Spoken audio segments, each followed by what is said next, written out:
श्री शिवाय नमस्तुभ्यम गाइस। आज मैं बहुत इंपॉर्टेंट बात करने वाली हूँ। एक जो बहुत प्रेवलेंट टॉपिक है वो माता अन्नपूर्णा और अन्न के बारे में कुछ बात कहना चाहूँगी आज।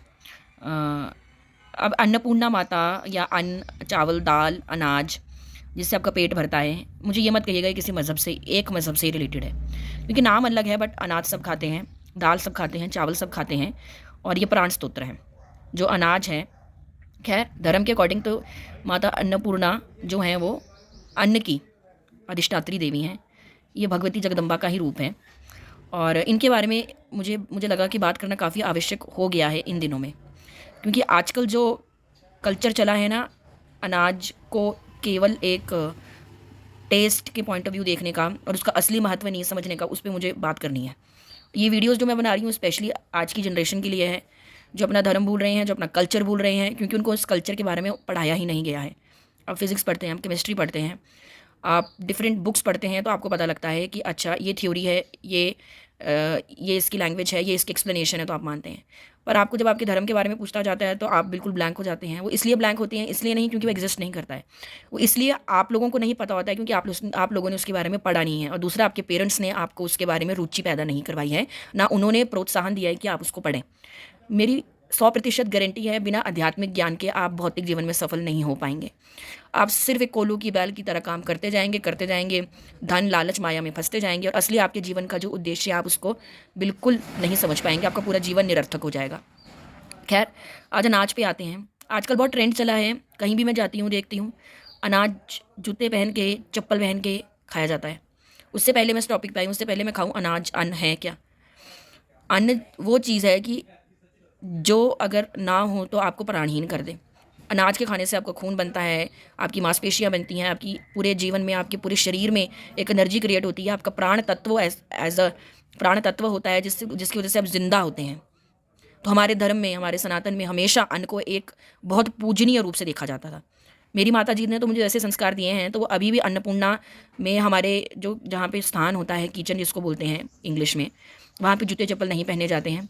ये तो सबसे पहले मुझे समझ नहीं आ रहा ये ट्रेंड क्या है जूते चप्पल पहनना घर के अंदर। इतना कोई भी अगर समझदार भी व्यक्ति होगा ना, तो वो भी उसको पता है कि जूते चप्पल बाहर कितने रास्ते पे चलते हैं, कितनों ने थूक किया होगा, कितने जानवरों ने मल मूत्र किया होगा, कितनों ने इंसानों ने थूका होगा, मूत्र किया होगा, कितनी गंदगी होती है। वही चप्पलों के साथ आप पूरे घर के अंदर आ जाते हैं और इतनी सेंस भी नहीं है, और उसी के साथ किचन में भी घुस जाते हैं। हमारे संत ने, हमारे मुनियों ने पहले ही विधान बनाया था कि किचन में कम से कम जूते चप्पल नहीं पहनने चाहिए।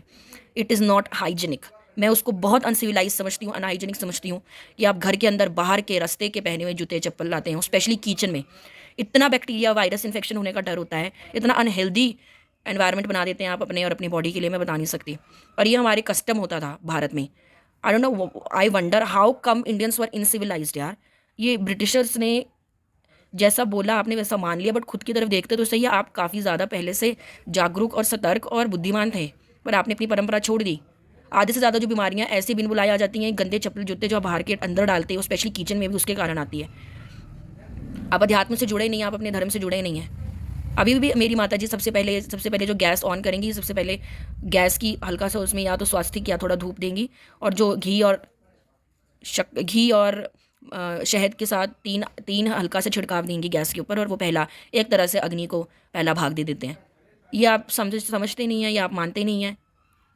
मैं किसी के खिलाफ नहीं हूँ, बट मुझे जागरूकता फैलानी है अपने धर्म, अपने जो सही सत्य के प्रति। अनाज आपका जीवन है, अनाज नहीं होगा तो आप मृत हैं, ये सबको पता है। तो उस अनाज को रिस्पेक्ट देने के लिए, for that reverence, for that respect, because it makes us live, it is equal to prana within us, उसका सबसे पहले वंदन किया जाता था कि धन्यवाद हमें अनाज देने के लिए, खाना देने के लिए। उसका सबसे पहले प्रणाम किया जाता था जब भी थाली में आता था, तो सबसे पहले ये होता था।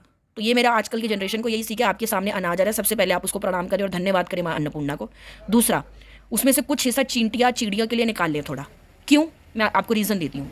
क्योंकि ये हमारे धर्म में प्रैक्टिस होती थी कि गेहूँ उगाते समय, मतलब उसकी हार्वेस्टिंग के टाइम, कई जीव जंतुओं की उसमें बीच में हत्या हो जाती है। तो as a pashchatap, as a regret in my culture, as an regret, as an respect towards all the part of that soil, जिसकी वजह से सॉइल हेल्दी रहा, और क्योंकि एग्रीकल्चर प्रोडक्शन में वो कहीं ना कहीं कुछ जीव जंतु मर गए, और तो थोड़ा सा हिस्सा चींटियाँ और चिड़िया के लिए रखा जाता था। तो सबसे पहले आप प्रणाम करें, अन्न को आपके सामने जो है उसमें से थोड़ा हिस्सा चींटी चिड़िया को निकाल लीजिए, फिर आप अन्नपूर्णा माता को ध्यान उसको करके उसको ग्रहण करें। अब तीसरी बात, जब अन्नपूर्णा माता जब आप खाना खा रहे हैं तो कृपया जूते चप्पल मत डालें। सारे जूते चप्पल के वायरसेस, बैक्टीरिया सीधे आपके खाने में जाते हैं और आपको खाना वो कहीं से कहीं तक हेल्दी नहीं होता है। आप कहीं फंक्शन में जा रहे हैं, कहीं धाम में जा रहे हैं, कहीं लंच पे जा रहे हैं, कृपया जूते चप्पल पहन के खाना मत खाएं। ये बहुत गंदा ट्रेंड है। It is really disgusting, I find it really disgusting.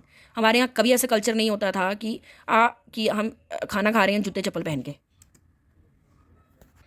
मेरे हिसाब से शूज़ पहन के तो नहीं खाना चाहिए खाना, ये बहुत अनहेल्दी और अनसिविलाइज्ड वे है। प्लीज़, क्योंकि अनाज की रिस्पेक्ट करिए। अन्नपूर्णा माता है, मैं आगे अन्नपूर्णा माता के बारे में भी बताऊंगी। अन्नपूर्णा माता काशी विश्वनाथ आप मंदिर जाएंगे, उसके पास में ही माता अन्नपूर्णा का मंदिर है। और वो मंदिर इसकी कहानी ये है कि वहाँ पे स्वयं भगवान शिव को माँ अन्नपूर्णा ने भिक्षा दी थी अन्न की, क्योंकि काशी के पूरे स्थान में एक टाइम पे प्राचीन कथाओं के अनुसार अकाल आ गया था। और वहाँ पे 4 दिन के लिए धनतेरस के दिन, धनतेरस से 4 दिन तक माता अन्नपूर्णा का वो मंदिर खोला जाता है, पूरे सोने की प्रतिमा है, और वहाँ पे प्रसाद और एक सिक्का दिया जाता है, क्योंकि अन्नपूर्णा माता ने वहाँ वचन दिया है कि काशी विश्वनाथ में जब तक वो हैं तब तक कभी वहाँ पे खाने की कमी नहीं होगी, कोई भूखा नहीं रहेगा। और वहीं नहीं, हर जगह माता अन्नपूर्णा का ही अस्तित्व है। माता अन्नपूर्णा ने प्रकट होकर अन्न को एक तरह से हर जगह विस्तार किया है, और वो अन्न हमारा जीवन है, प्राणदान है।